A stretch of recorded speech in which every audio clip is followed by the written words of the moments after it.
Ya, hai Sobat Milenial dan Gen Z. Selamat bertemu kembali. Apa kabarnya? Semoga kalian sehat.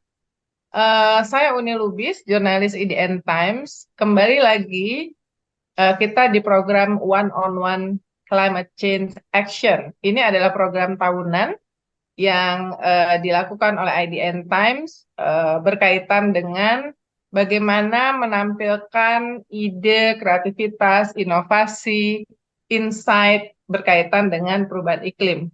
Dan kalian tentu tahu bahwa setidaknya sejak 30 November karena Pavilion Indonesia di konferensi Climate Change perubahan iklim yang berlangsung di Dubai mulai dibuka, sedang berlangsung pertemuan tahunan.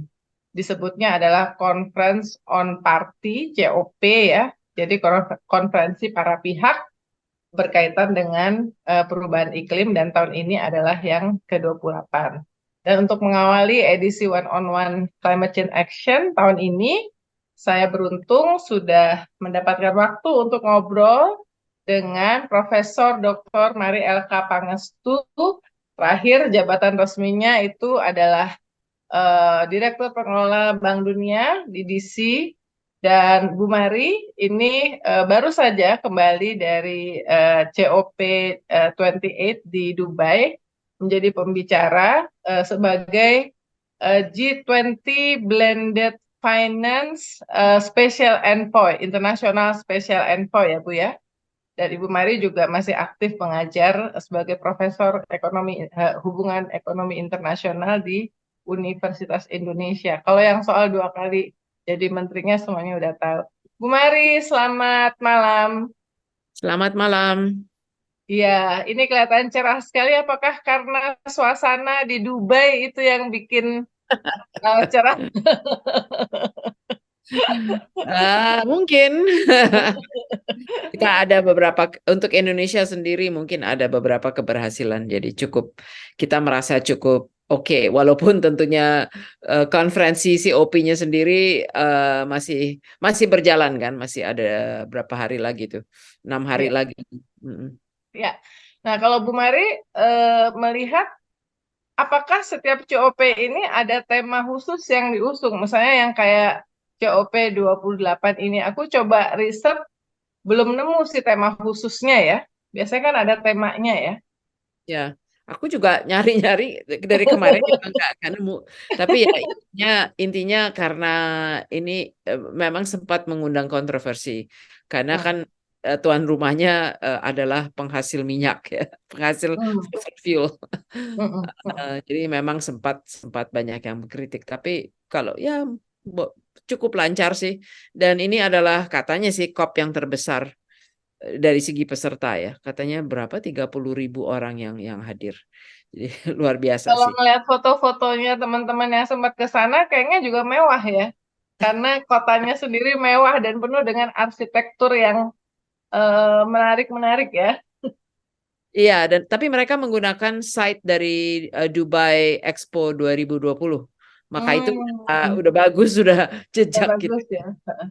Karena Iya. saya kan terakhir datang yang COP Paris ya. Jadi dari Peru, Paris, dulu sama Bu Mari kita pergi ke COP 15 di Copenhagen ya. Kalau Copenhagen, Bali datang dong waktu Bali 2007. datang 2007 datang. Ha-ha. Jadi Ya. maksudnya saya kalau ngeliat fotonya aja kayaknya yang ini lebih wah. Tapi Ya, ya. suasana kebatinan karena Ibu Mari saya yakin networknya sangat luas ya di sana, pasti banyak ngobrol dengan banyak orang. Tapi kalau bisa di summarize suasana kebatinan dari COP28 dari obrolan Ibu dengan sejumlah orang di sana itu gimana? Apakah masih optimistis dengan target yang sempat disampaikan Indonesia sempat net zero emission di tahun 2060 itu masih nggak sih? Ya, mungkin ya orang bisa optimis, bisa juga pesimis ya. Jadi kalau menurut saya mengapa 30.000 orang mengapa menjadi masif itu sebetulnya kita harus bedakan antara negosiasi yang sebetulnya terus berjalan Mm-mm. saat ini di dalam ruangan antara pemerintah, intergovernmental negotiations, dan semua event yang berada di luar, dan eventnya banyak sekali ya, dan ini berkembang sebetulnya boleh dikatakan itu berkembang sejak kita menjadi tuan rumah di 2007 ya. Jadi intinya sebelumnya itu yang bertemu hanya menteri-menteri lingkungan hidup. Kita Hmm. sebetulnya di 2007 yang membuka ruang. Kalau mau mengatasi masalah iklim, tidak bisa hanya bicara-bicara antara menteri-menteri lingkungan hidup.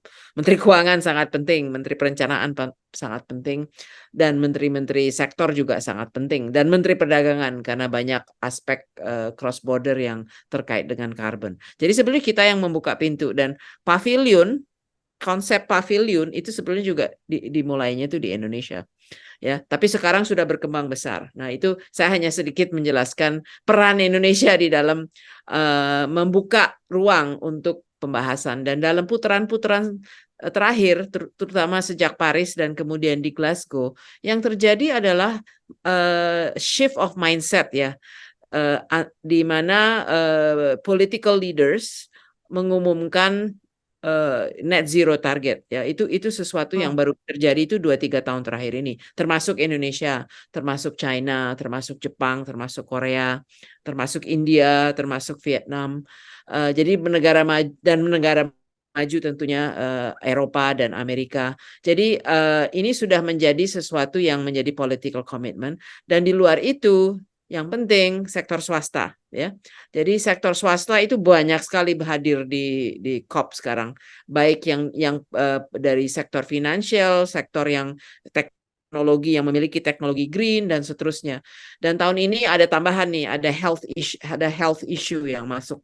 I think they're going to Hmm. I think they did sign some declaration on health and climate ya, mengakui bahwa dampak dari climate ini kan dampaknya terhadap health ya, dan data sudah Hmm. menunjukkan bagaimana itu mempengaruhi health, polusi, mengurangi life expectancy, mengurangi kognitif ya, itu kita bisa lihat untuk kita sendiri hasil dari apa tuh kebakaran hutan itu yang di 2008 itu mempengaruhi anak-anak yang pada waktu itu masih kecil, terpengaruh dari segi kognitifnya ya, dan seterusnya. Jadi ini mungkin di banyak dimensi ya, dan kuncinya adalah berarti climate itu mainstream issue. Karena Ya. dia mempengaruhi semua hal ya, dan itu Hmm. sesuatu yang saya rasa sekarang sudah diterima. Nah, apakah saya optimis karena semua sekarang menyadari ya, dan sudah banyak sekali komitmen, pledges, dan mungkin data dan analisa. Namun kalau kita mau bicara optimis atau pesimis, where's the money? Ya.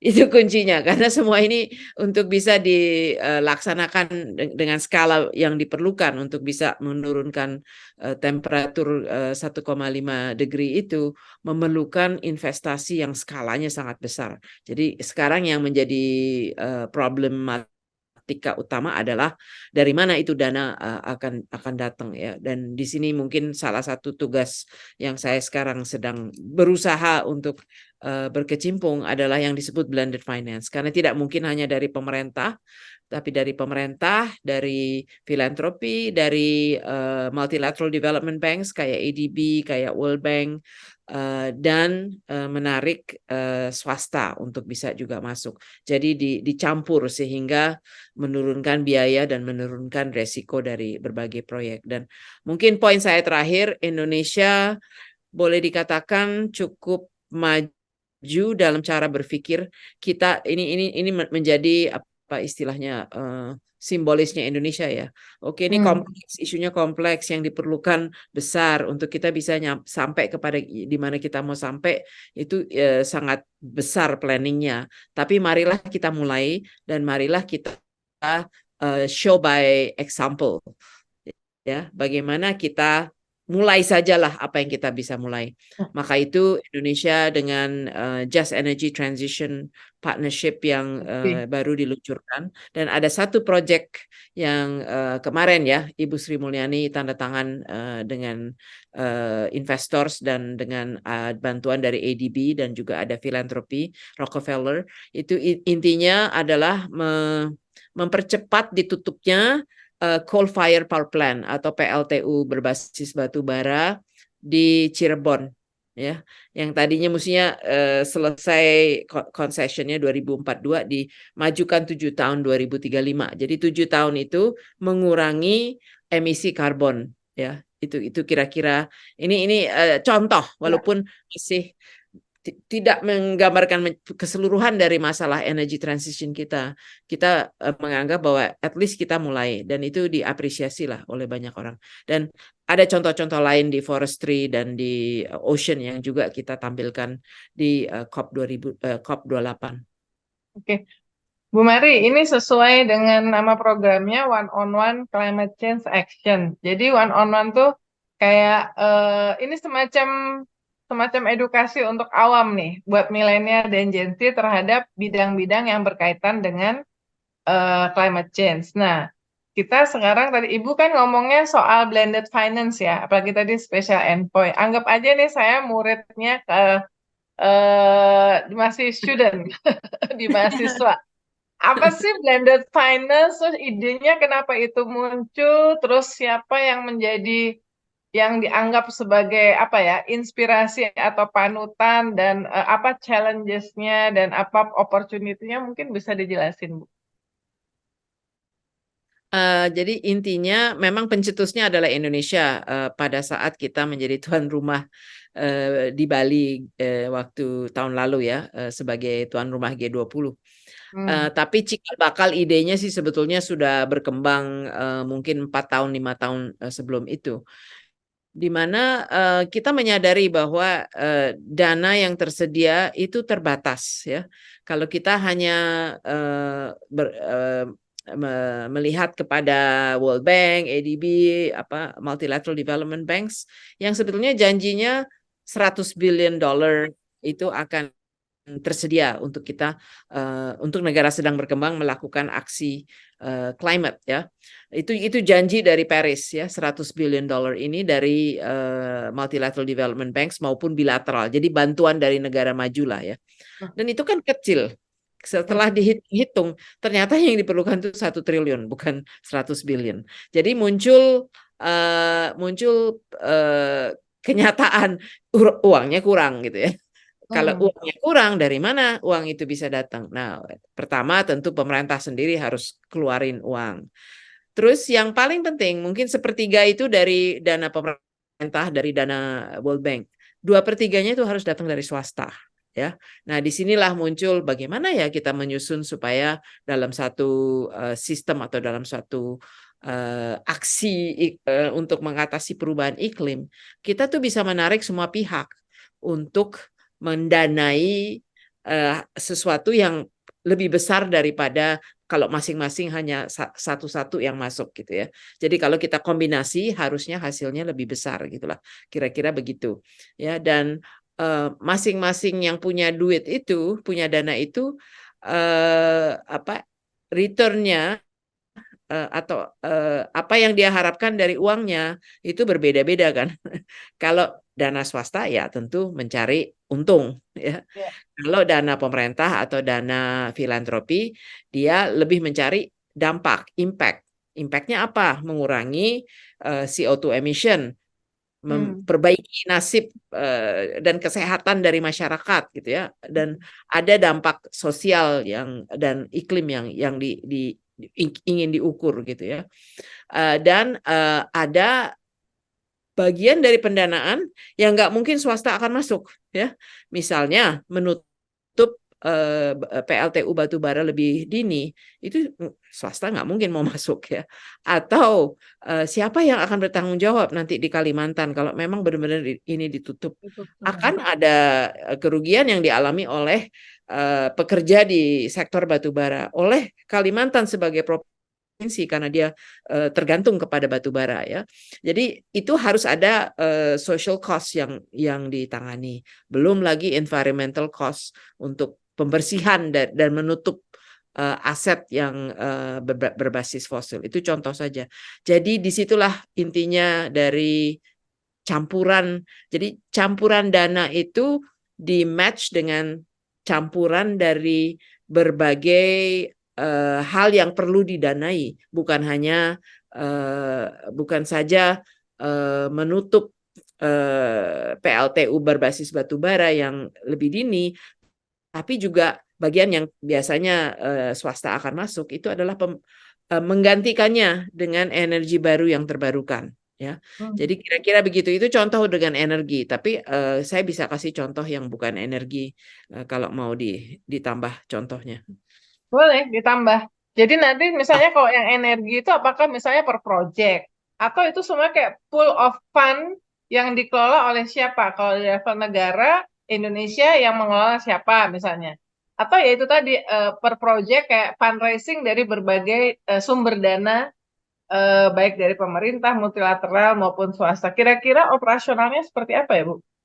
Ya, yang jelas tidak per project karena kalau per project lama ya. Nyampe-nyampe gitu ya untuk skala dan kecepatan untuk ingin dilakukan. Jadi apa yang perlu dibentuk dan ini ada istilah nih ya, kita bicara istilah yang berkembang saat ini. Istilahnya itu country platform.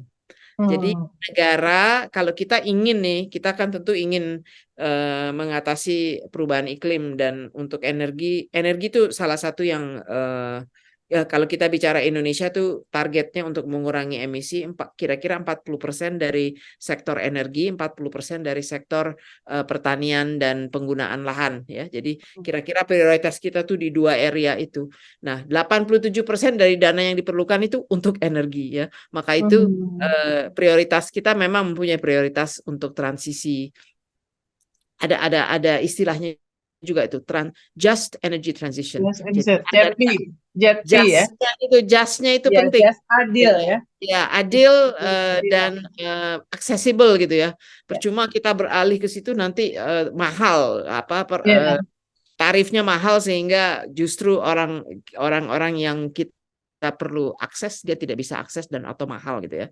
Jadi yang disebut country platform. Jadi yang ingin dilakukan adalah ada portfolio of project. Jadi lebih dari satu. Jadi kalau nggak salah yang di JETP itu ada 400 project yang masuk di Comprehensive Investment Plan yang baru saja diumumkan antara partners nih ya, antara Indonesia dengan negara-negara maju dan dengan partner lain seperti World Bank, ADB, filantropi dan juga yang mempunyai pengetahuan teknis ya. Jadi proyeknya bukan saja penutupan.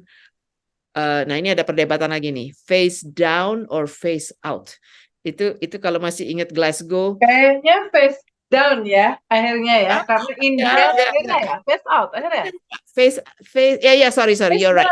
Phase down. Yeah. Yang phase outnya India kenceng tuh nggak mau kan? Kalau masih ingat Glasgow, India nggak mau itu phase out, akhirnya phase down. Dan kita pun di dalam partnership dengan negara maju juga kita nggak mungkin phase out. Phase out tuh artinya semua PLTU berbasis batu bara ditutup. Nggak mungkin, kita masih perlu tumbuh, kita masih ada daerah-daerah yang tidak memiliki energi sama sekali dan seterusnya. Jadi kita berbicara phase down. Jadi mengurangi ya, termasuk yang masih ada itu dikurangi produksi listriknya ya. Jadi ada proyek yang tidak hanya kepada membangun energi baru terbarukan ataupun menutup PLTU batubara lebih dini, tapi ada yang terkait dengan efisiensi, terkait dengan memperbaiki grid, ada yang macam-macam bagian dari proyek yang intinya ya ujung-ujungnya bagaimana CO2 emission kita diturunkan untuk mencapai net zero di 2060. Ya, jadi itu portfolio of projects dan didasari oleh pemerintah bersedia keluar berapa nih ya. Pemerintah akan melakukan reformasi perubahan regulasi seperti apa ya. Jadi ada nih beberapa regulasi yang dirubah, misalnya peraturan mengenai energi terbarukan ya, yang dikeluarkan tahun lalu kalau nggak salah. Ini baru-baru ini Pak Arifin tanda tangan di mana di COP baru-baru ini mengakui, kalau nggak salah saya nggak tahu persisnya, tapi intinya adalah include memasukkan biomass Hmm. sebagai renewable energy. Hmm. Harganya dan juga menetapkan harganya. Tadinya biomass nggak masuk di dalam energi terbarukan ya. Jadi Hmm. ya hal-hal seperti itulah, ada regulasi, ada lembaga, dan tentunya salah satu lembaga yang paling penting adalah PLN. PLN. Peraturan PLN.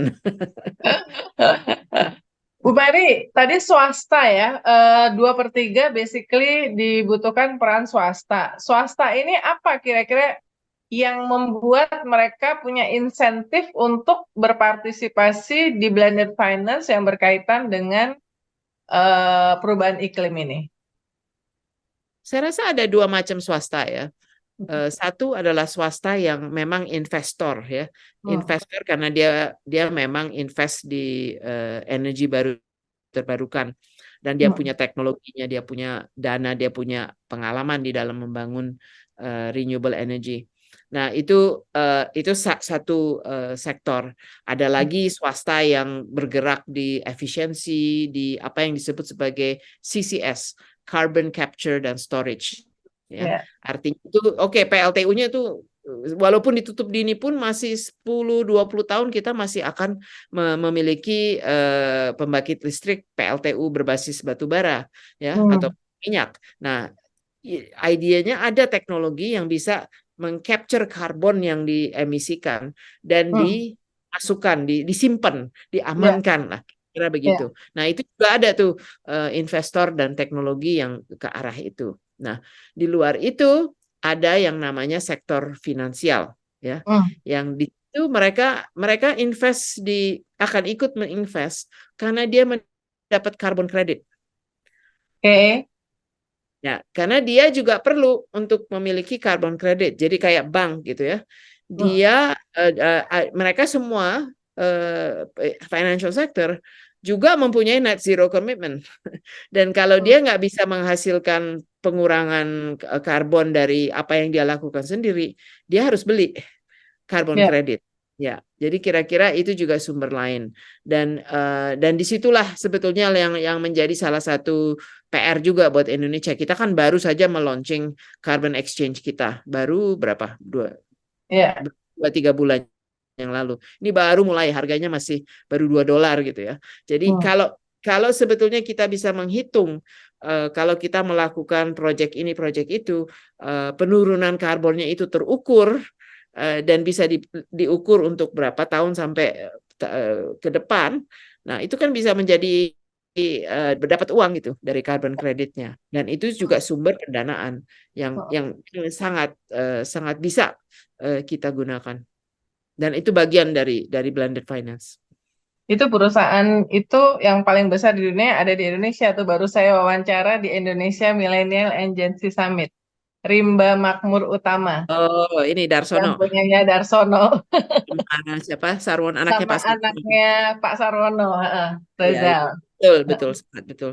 Nah itu terkait salah satu isu yang berkembang mengenai carbon trading, harga dan volume demand dan supply itu akan meningkat bila mana karbon itu bisa diperdagangkan cross border, bukan Oke. hanya di Indonesia. Dan itu sebetulnya salah satu isu negosiasi. Karena kita kalau bicara COP, kadang-kadang kita tidak membicarakan apa sih yang mereka negosiasikan.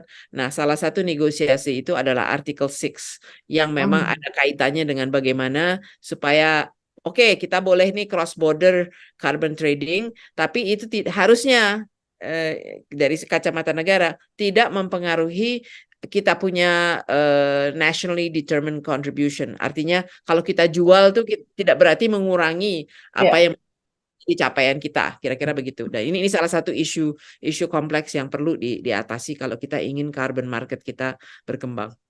Hmm. Dua pertanyaan terakhir. Yang message penting yang Ibu sampaikan saat jadi pembicara di COP28 kali ini apa? intinya kalau saya ya, karena saya terutama di 5 tahun terakhir ini benar-benar cukup mendalami isu iklim, Iya, tetapi dengan kacamata negara sedang berkembang. Ya, iya. Waktu jadi di Bank Dunia ya. ya, jadi Mm-mm. message pertama adalah kita kita mau-mau aja, kita sadar dan kita mengerti krisis iklim ya, kita mengalami kita sendiri mengalami rising temperature yang mempengaruhi panen kita lah, ke Mm-mm. polusi dan seterusnya. Dan kita mau lebih ambisi, kita mau mempunyai ambisi untuk climate action, tetapi itu tidak bisa at the cost of development ya, harus juga kita bisa tumbuh dan berkembang ya. Itu biasanya message pertama. Message kedua, negara sedang berkembang itu berbeda keadaannya dengan negara maju. Jadi kalau kita bicara blended finance atau kita bicara transisi energi, itu beda sekali kondisinya. Kita masih punya, even Indonesia yang cukup tinggi electrification rate-nya, ada daerah-daerah yang sama sekali tidak punya listrik gitu ya, dan Mm. keperluannya berbeda, dan kita tidak mungkin bisa langsung keluar dari batu bara ya, dan kondisi kita untuk melakukan blended finance sangat berbeda dengan negara maju yang sudah sistem keuangannya dan resiko yang dianggap resiko policy dan segala macam itu berbeda. Jadi apapun yang kita lakukan perlu memikirkan kondisi negara sedang berkembang. Jadi desain dan framework dan insentifnya itu akan berbeda bagaimana kita mengstrukturnya ya. Dan terakhir, kalau kita tunggu sampai semuanya udah dianggap uh, dengan skor A, kita nggak mungkin akan mulai. Kita harus mulai. Mm. Kita bisa lakukan, kita mulai. Maka itu Indonesia, saya pikir kita kita selain energi, kita juga untuk forest, untuk ocean. Jadi untuk forest itu ada mangrove restoration, peatland restoration. Antara lain tadi si perusahaan rimba itu melakukan itu. Dan itu semua lebih kepada, hey, kita punya banyak karbon nih. Kita Mm. adalah carbon sink, ya. Kita menyerap karbon, dan untuk itu kita bisa mendapatkan dana ya untuk pertama kita menyumbang kepada mengurangi emisi dengan menarik CO2, dan itu juga bisa banyak menghasilkan pendanaan. Dan kalau buat saya sih itu sangat bagus, karena pertama kita dapat dana, kedua kita bisa menarik blended finance di dalam space itu, dan ketiga kita akan mencapai development, karena itu akan memperbaiki livelihood dari orang-orang yang istilahnya dependent kepada forest, termasuk petani ya, dan akan menciptakan livelihoods yang lebih baik. Jadi development impact-nya sebetulnya besar. Jadi kita bilang triple win tuh. Oke. Pertanyaan terakhir. Apa yang bisa dilakukan anak muda, milenial dan Gen Z untuk bisa menjadi bagian dari mitigasi climate change ini? Kalau kalau saya sih jawabannya biasanya kalau ditanya begitu, pertama, apapun yang Anda lakukan mulai dari lingkungan Anda sendiri ya, yang di sekitar Anda ya. Hmm. Anda bisa mulai dari bagaimana koleksi sampah di rumah Anda sendiri gitu ya, atau penggunaan Hmm. plastik. Mulai dari apa yang Anda bisa under your control, and mempengaruhi orang tua lah, mempengaruhi community, dan mempengaruhi teman-teman ya, dan membuat movement sendiri gitu. Hmm. Itu banyak sekali dilakukan oleh anak muda ya. Hmm. Kedua mungkin mungkin ini kita nggak boleh ngomong politik ya di sini, tapi intinya saya sebagai peneliti nih ya, bukan saya sebagai apa-apa. Saya sebagai peneliti udah 10 tahun terakhir, kita kan kalau lihat kita polling-polling yang dilakukan ya, bisa dilihat dari umur kan ya. Saya memantau terus kapan ya anak muda ini peduli dengan lingkungan gitu ya. Nah, sekarang Hmm. mulai muncul kepedulian anak muda terhadap lingkungan di dalam memilih figur pemimpin gitu ya. Ini udah muncul kalau karena kita memonitor ini. Belum besar tapi sudah muncul. Jadi saya selalu berpesan kepada anak muda, pilihlah pemimpin yang akan membumikan bumi kita sehingga kita benar-benar punya bumi yang kita bisa hidup bersama gitu ya. Dan alhamdulillah kali ini saya rasa ini pertama kali ya tiga kandidat mempunyai platform climate di dalam visi misinya. Jadi ini ya boleh kita katakan ini ada hope ya. Tapi anak muda yang voting ini perlu saya rasa menscrutinize dengan baik pada saat memilih bahwa kita ingin pemimpin yang bisa membawa kita untuk hasil dua-duanya, climate dan development. Sebenarnya kalau Indonesia Millennial Agency Report by IDN Times sejak tahun lalu climate change tiga top concern anak muda. Kan baru ya, ya. Trend yang baru muncul ya, yang di poli yang lain juga mulai muncul. Ya, terima kasih banget. Optimis kan? Jadi optimis nggak? Optimis. Sama anak muda sih kita optimis ya. Ya. Cuman kita bagian dari generasi yang ikut guilty. Iya. Jadi anak muda itu harus vote the leader that will bring us to the right outcome for climate, tapi juga harus berperan kali ya. Jadi bisa juga terjun either sebagai di bidang climate change ataupun di bidang politik sehingga menjadi watchdog di dalam make sure pemimpinnya deliver. Nah, di program ini dari yang sebelumnya dan tahun ini aku akan wawancara anak-anak muda yang sangat concern dengan climate change di bidangnya masing-masing dari Aceh sampai Papua, Bu Mari. Jadi menarik banget. Sip. Ya, saya rasa harapannya itu di anak muda lah. Kita udah berdosa, kita hanya bisa mengurangi dosa kita. Terima kasih banyak Bu Mari, dan silakan kembali kepada aktivitas yang tidak pernah berhenti. Salam sehat dan sampai ketemu di Jakarta. Ya, bye. Bye. Ya, itu tadi teman-teman obrolan saya di One on One Climate Change Action by IDN Times. Tahun ini untuk yang 2023 episode perdananya dengan Profesor Dr. Mari Elka Pangestu. Sampai ketemu segera di episode berikutnya.